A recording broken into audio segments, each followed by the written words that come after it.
Chapter 6 of A Little Princess, The Diamond Mines. Not very long after this a very exciting thing happened. Not only Sarah, but the entire school found it exciting, and made it the chief subject of conversation for weeks after it occurred. In one of his letters, Captain Crewe told a most interesting story. A friend, who had been at school with him when he was a boy, had unexpectedly come to see him in India. He was the owner of a large tract of land upon which diamonds had been found, and he was engaged in developing the mines. If all went as was confidently expected, he would become possessed of such wealth as it made one dizzy to think of. And because he was fond of the friend of his school days, he had given him an opportunity to share in this enormous fortune by becoming a partner in his scheme. This, at least, was what Sarah gathered from his letters. It is true that any other business scheme, however magnificent, would have had but small attraction for her or for the schoolroom, but diamond mines sounded so like the Arabian Nights that no one could be indifferent. Sarah thought them enchanting, and painted pictures for Ermengarde and Lottie of labyrinthine passages in the bowels of the earth, where sparkling stones studded the walls and roofs and ceilings, and strange dark men dug them out with heavy picks. Ermengarde delighted in the story, and Lottie insisted on its being retold to her every evening. Lavinia was very spiteful about it, and told Jessie that she didn't believe such things as diamond mines existed. "My mamma has a diamond ring which cost £40, she said, and it is not a big one either. If there were mines full of diamonds, people would be so rich it would be ridiculous." "Perhaps Sarah will be so rich that she will be ridiculous," giggled Jessie. "She's ridiculous without being rich," Lavinia sniffed. "I believe you hate her," said Jessie. "No, I don't," snapped Lavinia. "But I don't believe in mines full of diamonds." "Well, people have to get them from somewhere," said Jessie. "Lavinia," with a new giggle, "what do you think Gertrude says?" "I don't know, I'm sure, and I don't care if it's something more about that everlasting Sarah." "Well, it is. One of her pretends is that she's a princess. She plays it all the time, even in school. She says it makes her learn her lessons better. She wants Ermengarde to be one too, but Ermengarde says she is too fat." "She is too fat," said Lavinia. "And Sarah is too thin." Naturally, Jessie giggled again. "She says it has nothing to do with what you look like, or what you have. It is only to do with what you think of and what you do." "I suppose she thinks she could be a princess if she was a beggar," said Lavinia. "Let us begin to call her Your Royal Highness." Lessons for the day were over, and they were sitting before the schoolroom fire, enjoying the time they liked best. It was the time when Miss Minchin and Miss Amelia were taking their tea in the sitting-room sacred to themselves. At this hour a great deal of talking was done, and a great many secrets changed hands, particularly if the younger pupils behaved themselves well, and did not squabble or run about noisily, which it must be confessed they usually did. When they made an uproar, the older girls usually interfered with scoldings and shakes. They were expected to keep order, and there was danger that if they did not, Miss Minchin or Miss Amelia would appear and put an end to the festivities. Even as Lavinia spoke, the door opened, and Sarah entered with Lottie, whose habit was to trot everywhere after her like a little dog. "There she is with that horrid child!" exclaimed Lavinia in a whisper. "If she's so fond of her, why doesn't she keep her in her own room? She will begin howling about something in 5 minutes." It happened that Lottie had been seized with a sudden desire to play in the schoolroom, and had begged her adopted parent to come with her. She joined a group of little ones who were playing in a corner. Sarah curled herself up in the window-seat, opened a book, and began to read it. It was a book about the French Revolution, and she was soon lost in a harrowing picture of the prisoners in the Bastille, men who had spent so many years in dungeons, that when they were dragged out by those who rescued them, their long grey hair and beards almost hid their faces, and they had forgotten that an outside world existed at all, and were like beings in a dream. She was so far away from the schoolroom that it was not agreeable to be dragged back suddenly by a howl from Lottie.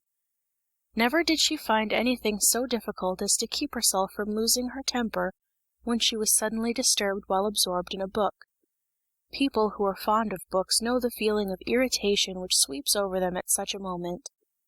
The temptation to be unreasonable and snappish is one not easy to manage. "It makes me feel as if someone had hit me," Sarah had told Ermengarde once in confidence. "and as if I want to hit back. I have to remember things quickly to keep from saying something ill-tempered." She had to remember things quickly when she laid her book on the window seat and jumped down from her comfortable corner. Lottie had been sliding across the schoolroom floor, and, having first irritated Lavinia and Jessie by making a noise, had ended by falling down and hurting her fat knee. She was screaming and dancing up and down in the midst of a group of friends and enemies, who were alternately coaxing and scolding her. "Stop it this minute, you cry-baby! Stop this minute!" Lavinia commanded. "I'm not a cry-baby, I'm not!" wailed Lottie. "Sarah! Sarah!" If she doesn't stop, Miss Minchin will hear her," cried Jessie.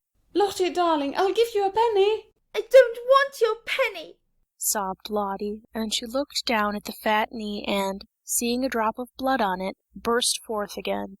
Sarah flew across the room and, kneeling down, put her arms around her. "Now, Lottie," she said. "Now, Lottie, you promised Sarah." "She said I was a cry-baby!" wept Lottie. Sarah patted her, but spoke in the steady voice Lottie knew. "But if you cry, you will be one, Lottie pet. You promised." Lottie remembered that she had promised, but she preferred to lift up her voice. "I haven't got any mamma!" she proclaimed. "I haven't a bit of mamma!" "Yes, you have," said Sarah cheerfully. "Have you forgotten? Don't you know that Sarah is your mamma? Don't you want Sarah for your mamma?" Lottie cuddled up to her with a consoled sniff. "Come and sit in the window seat with me," Sarah went on, "and I'll whisper a story to you." "Will you? whimpered Lottie. Will you tell me about the diamond mines?" "The diamond mines?" broke out Lavinia. "Nasty little spoiled thing! I should like to slap her!" Sarah got up quickly on her feet.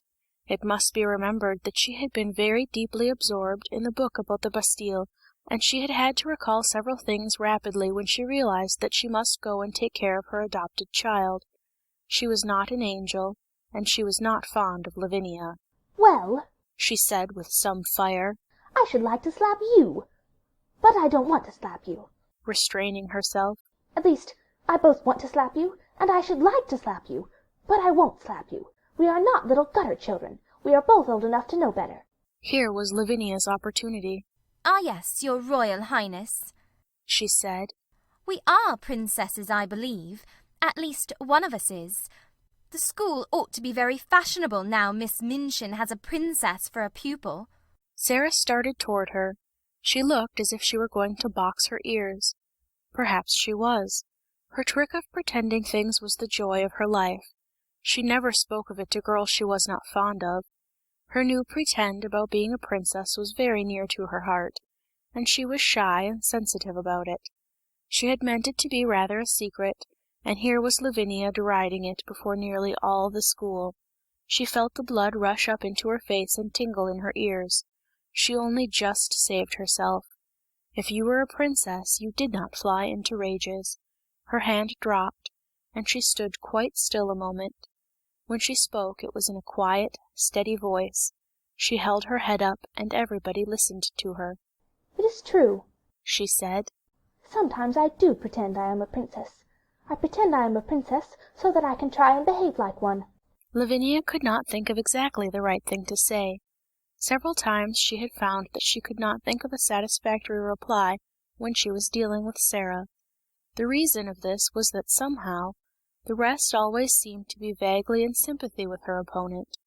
She saw now that they were pricking up their ears interestedly. The truth was, they liked princesses, and they all hoped they might hear something more definite about this one, and drew nearer Sarah accordingly. Lavinia could only invent one remark, and it fell rather flat.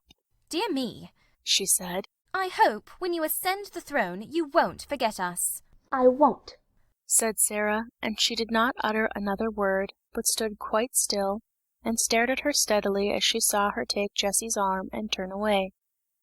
After this, The girls who were jealous of her used to speak of her as Princess Sarah whenever they wished to be particularly disdainful, and those who were fond of her gave her the name among themselves as a term of affection.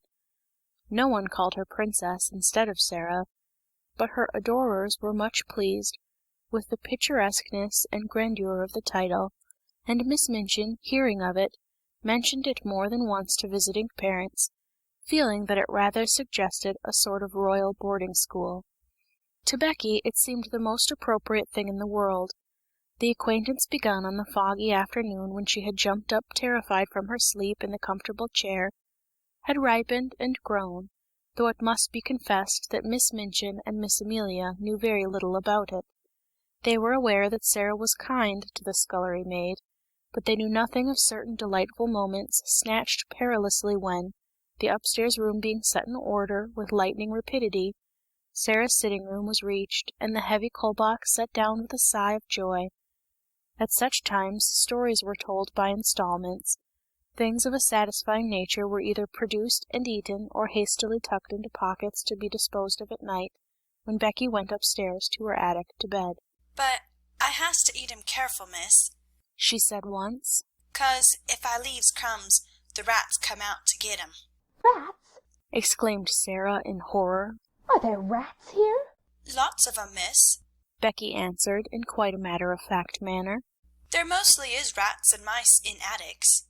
You gets used to the noise they make, scullin' about. I've got so I don't mind 'em, so long as they don't run over my pillar."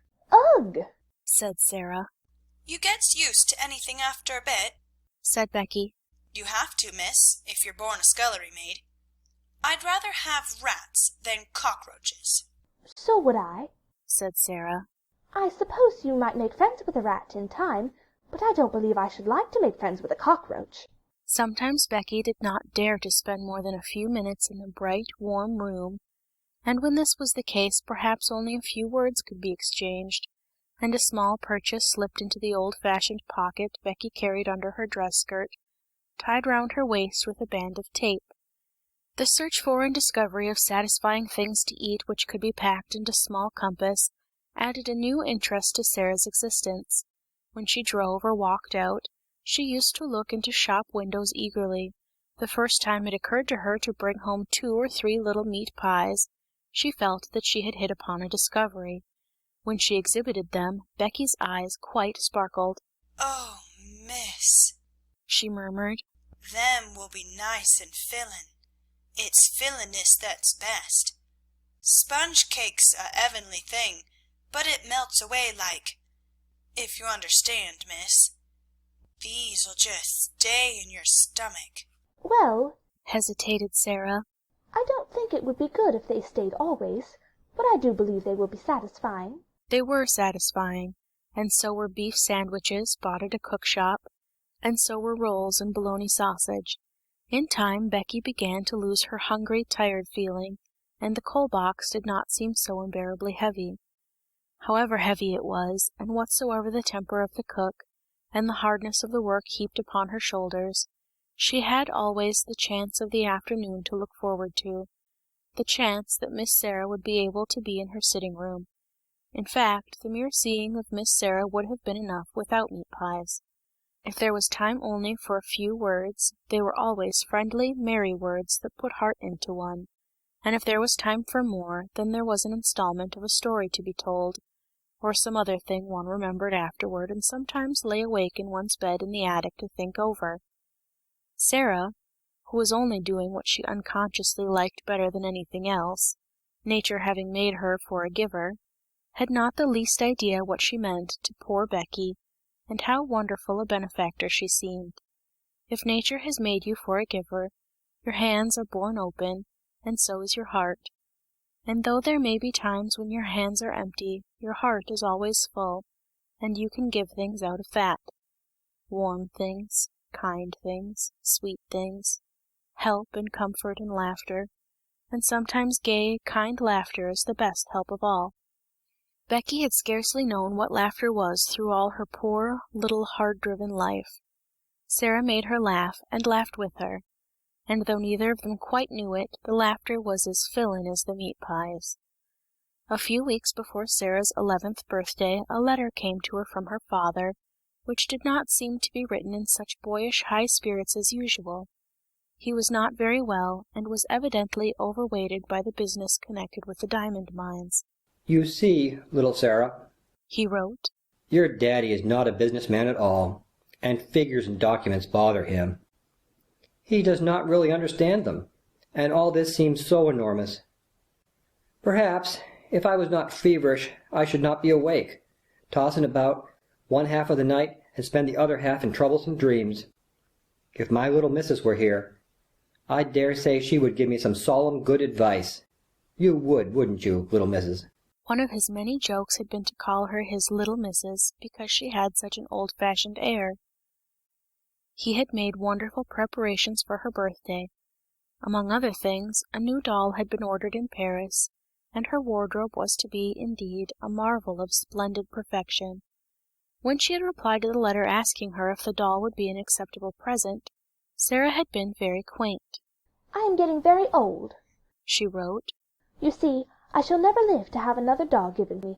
This will be my last doll. There is something solemn about it. If I could write poetry, I am sure a poem about a last doll would be very nice.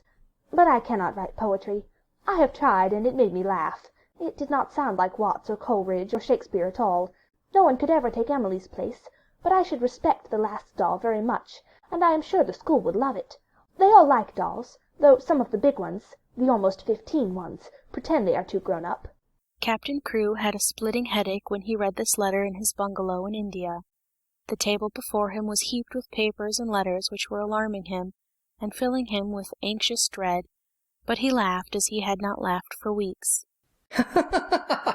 "Oh," he said, "she's better fun every year she lives.